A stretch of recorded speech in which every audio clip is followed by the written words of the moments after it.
साल 2025 south east Asia का दिल और यहाँ एक सदियों पुरानी चिंगारी फिर से भड़क उठी है। थाईलैंड और कंबोडिया तो ऐसे देश जिनकी कल्चर और हिस्ट्री आपस में इतनी जुड़ी हुई है, आज एक दूसरे के खिलाफ हथियार उठाए खड़े हैं। रिसेंट डेडली क्लैशेस ने दुनिया को शॉक कर दिया है, लेकिन इस क्राइसिस की जड़ें हिस्ट्री, कॉलोनियल एरा मैप्स और एक सेक्रेट जमीन के डिस्प्यूट में बहुत गहरी है। तो आखिर ये बॉर्डर कॉन्फ्लिक्ट कैसे शुरू हुआ और कैसे ये दोनों देशों को एक डिस्ट्रक्टिव वॉर के मुहाने पर ले आया है, चलिए समझते हैं। ये फाइट सिर्फ जमीन के एक टुकड़े के लिए नहीं है, ये नेशनल प्राइड, हिस्टोरिकल इनजस्टिस और एक ऐसे फ्यूचर की कहानी है जिस पर अनसर्टेनिटी के बादल मंडरा रहे हैं। 24 जुलाई 2025 को जो हुआ वो डेकेड से सुलग रहे टेंशन का रिजल्ट था। रात का सन्नाटा ता म्यून टॉम मंदिर के पास और 6 दूसरे एरियाज में हुई भारी गोलीबारी, आर्टिलरी के धमाकों और थाईलैंड के रिटेलिएटरी एक्शन से टूट गया। थाईलैंड का क्लेम है कि कंबोडिया ने पहले कई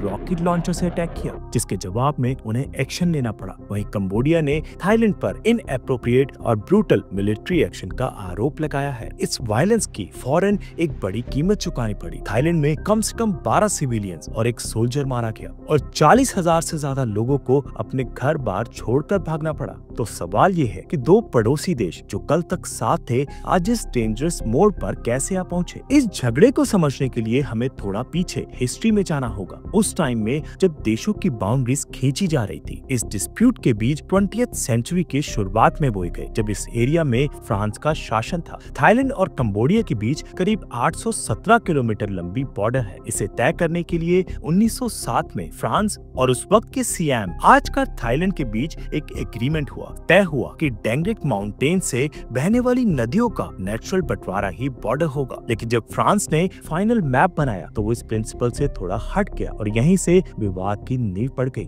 इस डिस्प्यूट के सेंटर में है 11th सेंचुरी का एक एंशिएंट खमे मंदिर, प्रविहेर। भगवान शिव को समर्पित ये मंदिर खमे आर्किटेक्चर का एक बेजोड़ सैंपल है जो एक चट्टान पर शान से खड़ा है। थाईलैंड का कहना है कि फ्रेंच मैप्स गलत थे और उन्होंने मंदिर को गलत तरीके से कंबोडिया के हिस्से में दिखा दिया। ये मामला 1959 में हेग स्थित इंटरनेशनल कोर्ट ऑफ जस्टिस तक गया। 1962 में ICJ यानी इंटरनेशनल कोर्ट ऑफ जस्टिस ने एक हिस्टोरिक फैसला सुनाते हुए प्रविहेर मंदिर पर कंबोडिया का अधिकार स्वीकार किया। लेकिन इस डिसीजन से झगड़ा खत्म नहीं हुआ। थाईलैंड ने फैसला तो मान लिया, पर यह कहना जारी रखा कि मंदिर के चारों तरफ की 4.6 स्क्वायर किलोमीटर की जमीन पर विवाद अभी भी कायम है। ये अनरिजॉल्व इशू एक नासूर की तरह रह रहकर दोनों देशों के रिलेशंस में जहर घोलता रहा। 2008 में जब कंबोडिया ने प्रविहेर को यूनेस्को की वर्ल्ड हेरिटेज लिस्ट में शामिल करवाया तो थाईलैंड में नेशनलिज्म की लहर दौड़ गई।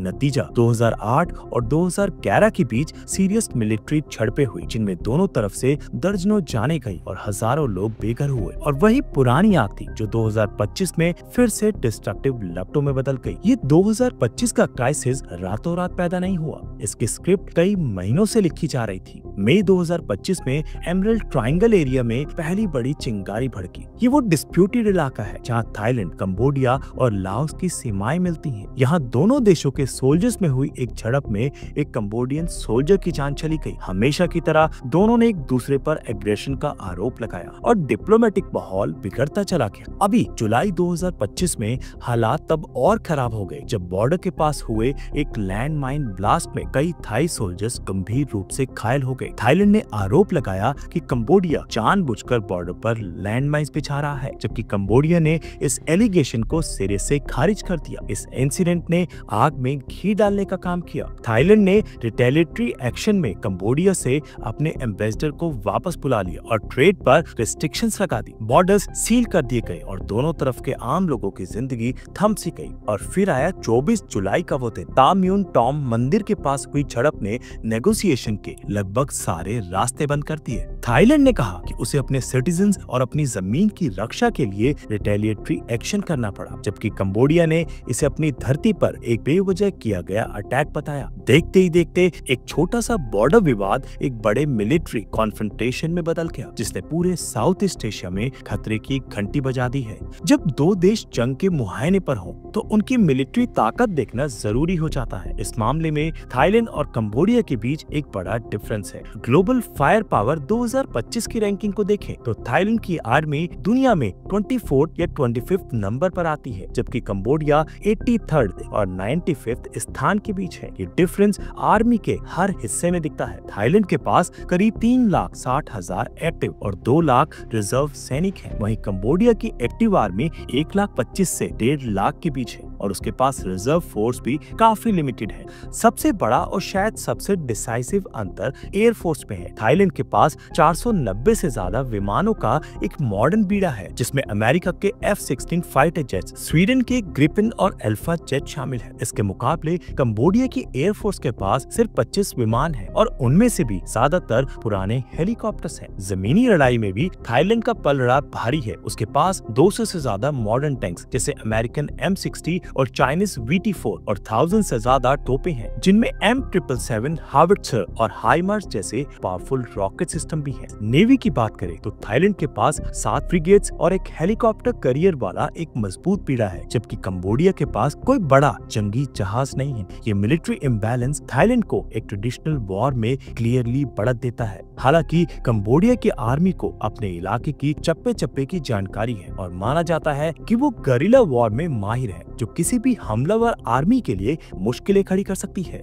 मिलिट्री हार्डवेयर और डेटा की इस डिबेट में हम अक्सर वॉर की सबसे दुखद सच्चाई को भूल जाते हैं, यानी इंसानों पर इसका असर। इस कॉन्फ्लिक्ट में बॉर्डर के दोनों तरफ के आम लोग सबसे ज्यादा पिस रहे हैं। थाईलैंड में कम से कम 12 आम सिविलियंस मारे गए, जिनमें बच्चे भी शामिल थे। 40,000 से ज्यादा लोग थाई और कंबोडियन दोनों अपने घर, अपनी रोजी रोटी और अपना सुकून छोड़कर रिलीफ कैंप्स में रहने को मजबूर हैं। ये सिर्फ एक लोकल झगड़ा नहीं है, इसका असर पूरे ASEAN association of south east Asian Nations पर पड़ रहा है। आसियान, जो अपने मेंबर देशों में पीस बनाए रखने के लिए जाना जाता है, आज अपने ही 2 मेंबर्स को वॉर के कगार पर देख रहा है। ये ऑर्गेनाइजेशन की यूनिटी और असर के लिए एक बड़ी टेस्ट है। इन सब में बड़ी ताकतों का रोल भी इग्नोर नहीं किया जा सकता। चाइना दोनों देशों का एक बड़ा ट्रेड पार्टनर है। वो इस एरिया में पीस तो चाहता है, लेकिन उसका झुकाव ट्रेडिशनली कंबोडिया की तरफ रहा है। वहीं अमेरिका थाईलैंड का पुराना सहयोगी है। अगर ये कॉन्फ्लिक्ट बढ़ता है तो इन बड़ी ताकतों के बीच एक इनडायरेक्ट टकराव का खतरा भी पैदा हो सकता है। इंडिया भी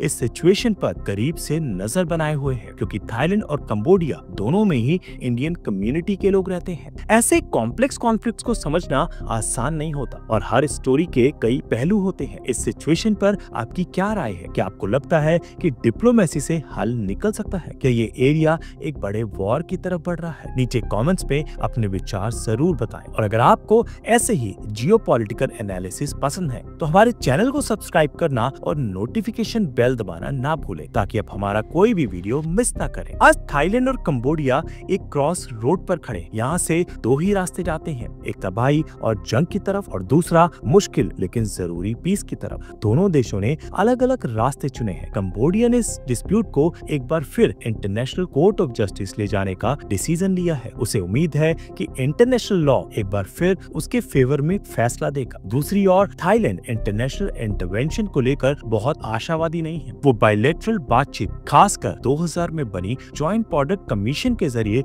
इशू को सुलझाने पर जोर दे रहा है। थाईलैंड का मानना है कि ये मामला पड़ोसियों को आपस में सुलझाना चाहिए, न कि किसी दूर की कोर्ट में। फिलहाल बॉर्डर पर एक टेंस शांति है, लेकिन ये किसी भी पल टूट सकती है। आर्मीज तैनात हैं और दोनों तरफ के लीडर्स पर अपनी नेशनल प्रेस्टीज बचाने का भारी प्रेशर है। इंटरनेशनल कम्युनिटी, यूनाइटेड नेशन और आसियान दोनों पक्षों से कंट्रोल रखने और नेगोशिएशन टेबल पर लौटने की अपील कर रहे हैं। तो सवाल ये उठता है कि क्या हिस्ट्री खुद को रिपीट करेगी? क्या प्राविहार मंदिर और उसके आसपास की जमीन, जो कभी एक महान एम्पायर का सिंबल थी, एक बार फिर 2 पड़ोसी देशों के बीच एक दर्दनाक वॉर का मैदान बनेगी? या क्या इस बार समझदारी, डिप्लोमेसी और पीस की इच्छा की जीत होगी? इसका जवाब सिर्फ थाईलैंड और कंबोडिया का ही नहीं, बल्कि पूरे साउथ ईस्ट एशिया का फ्यूचर तय करेगा। दुनिया देख रही है और होप कर रही है कि विवेक की जीत हो।